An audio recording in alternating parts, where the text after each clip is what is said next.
Hi everyone, it's been a while since I've done a video like this. I wanted to put, more of my thoughts and, helpful things on this channel. We love the vlogs, but I definitely want to utilize this more for the glory of God. And I also want to, be more honest about my walk with God. So something that I struggle with is distractions. Easily, I distract myself. I will run to distraction in difficult times because I'd rather not deal with whatever thing I'm going through. I'd rather put it to the side than to face it head on sometimes. That is not a healthy coping mechanism. I do not recommend. Hold on, I need to put on some lip balm. Okay. That was a really weird sound. That sounded like SpongeBob walking. Look at that. I'm talking about distraction and I just got distracted. So I'm the type of person that I will hide from God, neglect God, and distract myself with social media, TikTok specifically. Very easy to be distracted on TikTok. Time goes by very fast and slow at the same time. Or just living in my head. So doing that, I completely neglect God. And I'm like, I'm fine, whatever, I'm just gonna distract myself, not even think about it, not even go to the source of love and peace and joy and everything good. Like, I'm gonna handle this myself, I'm not gonna depend on God, I'm just gonna hide. I'm gonna hide from all my problems and create a world in my head where there are no problems, and I'm gonna stay there for a little bit. What I mainly distract myself with, it's not even enjoyable, because I know that it's not gonna give me this peace that I'm searching for. It leaves me feeling more empty than before. The only source that can satisfy me and relieve me of my stresses and emptiness is God. And even in the hard times when I'm stressed out, like maybe I don't feel like happy and joyful, but I'm comforted by God. And He's my safe space. But for some reason, and I don't even know why to this day, I neglect Him sometimes. Because of our flesh. We do it because of our flesh. Yes, I know. It's our sin. It's our flesh. Our flesh does not desire God. Our flesh desires the world. It craves sin. And the more that you feed into those desires, the more you strengthen your flesh, which is why the Bible instructs us to resist temptation and resist the fleshly desires, which you can read about this in Romans 8. When you are born again of the Spirit, Jesus lives in you, meaning that it is possible to resist the temptation of sin. It is possible to say no to sin. You are no longer a slave to sin.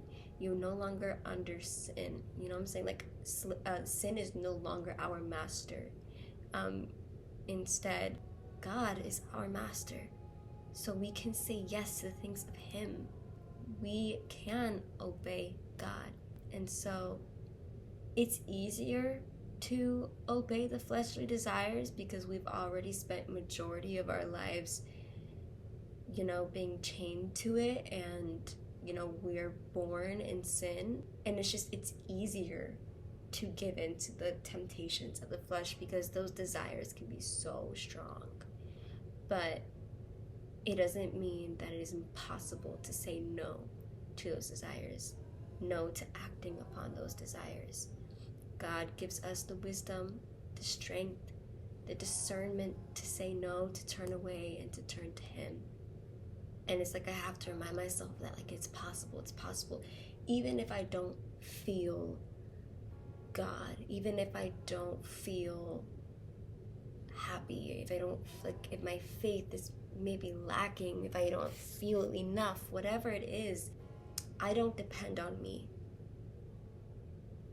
Us children of God, Yahuwah, we do not depend on ourselves for strength. We do not depend on ourselves for wisdom. We do not depend on ourselves at all, because we are unreliable, and we know that.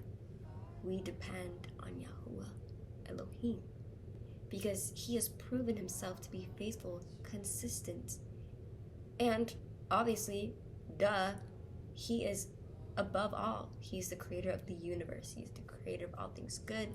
He is the creator. We know that God, he proves himself faithful throughout the whole Bible. From the beginning, he remains the same. Even when his own people denied him, he was still faithful to his own people. Even when his own people worshipped other gods, knowingly that they shouldn't, he still called them back to him, and he still was faithful to them. And so that's why we depend on God, because he's dependable, he's reliable, he's consistent, he remains the same, he's steadfast. Every word that can possibly mean faithful, or whatever it is that correlates to trying to find another freaking word to put an emphasis on how God is never changing and loyal. These are 2 verses that I read yesterday that really helped me to get out of my funk. The first one is Psalm 75:10, and it says, "For God says, I will break the strength of the wicked, but I will increase the power of the godly." Now, the reason why this one was so impactful to me is because I think my biggest weakness is people pleasing. There is something ingrained into my mind that tells me that I have to be liked, that I have to please everyone. And I put my boundaries and values and faith almost second to that, and I put God and pleasing him also second to that, because my fear of letting people down, I would say. And I know it stems from childhood, and I know that's something that has to be worked out me through time. It's good that I'm able to acknowledge it, and I'm sure a lot of people relate to that. And it was a reminder, like, nothing in this world, there is not a person's opinion of you, there is not anything the world can give you physically, there is absolutely nothing that this world can give you, period, that will ever compare to Elohim. What he has done for me, Yahushua, Jesus, right, the gospel, and what he can do for me, and what he will do for me, and what he has already promised me, and what he has in store for me. Nothing can ever compare to him. And I needed that reminder, because it's so easy to get caught up in what you see with your own eyes. My life goal is not for other people to see value in me. It's for me to please God, because he already sees value in me. He has already seen value in me from the beginning. And it's like, why am I trying to prove myself to all these people who are probably not even going to remember me in 10 years? Or maybe they won't even like me ever. Or maybe they do love me and they don't care, whatever. I don't need to be idolizing their approval of me.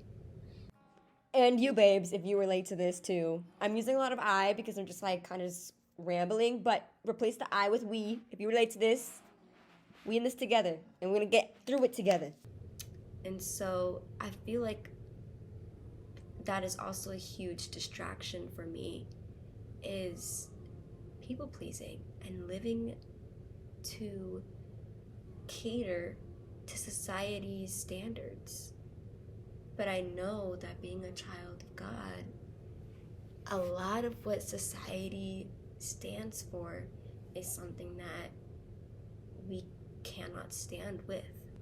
The next verse that impacted me, and this is one of my favorite verses. This is Psalm 73:26, and it says, "My flesh may fail, and my spirit may grow weak, but God remains the strength of my heart. He is mine forever."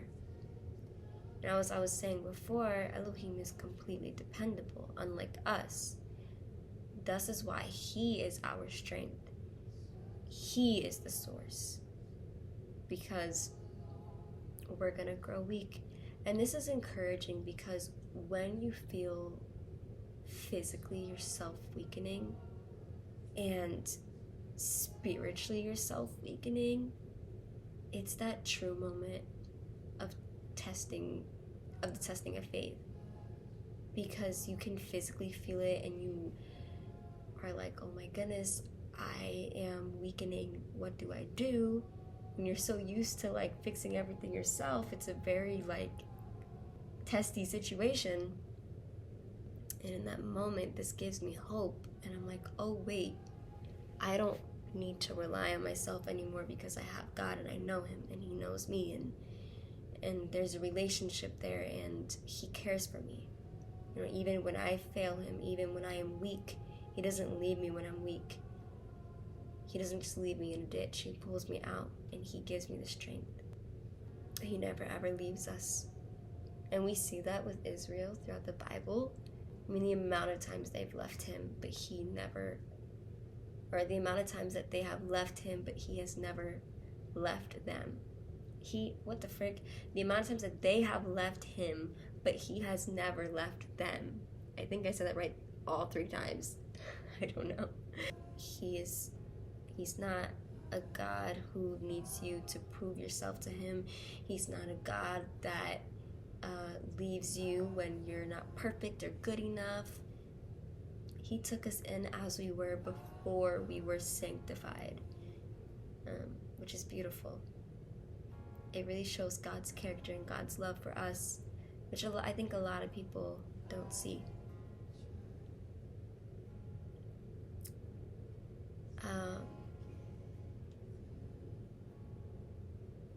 So yeah, look at his little arms.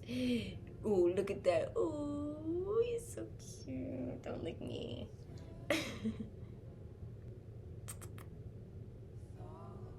Okay, this was great. I think I'll leave it at that. Keep it pretty simple today. I hope that this helps you to get a grasp of His character. I have more videos if you scroll down about God. But yeah, I hope in some way this is encouraging.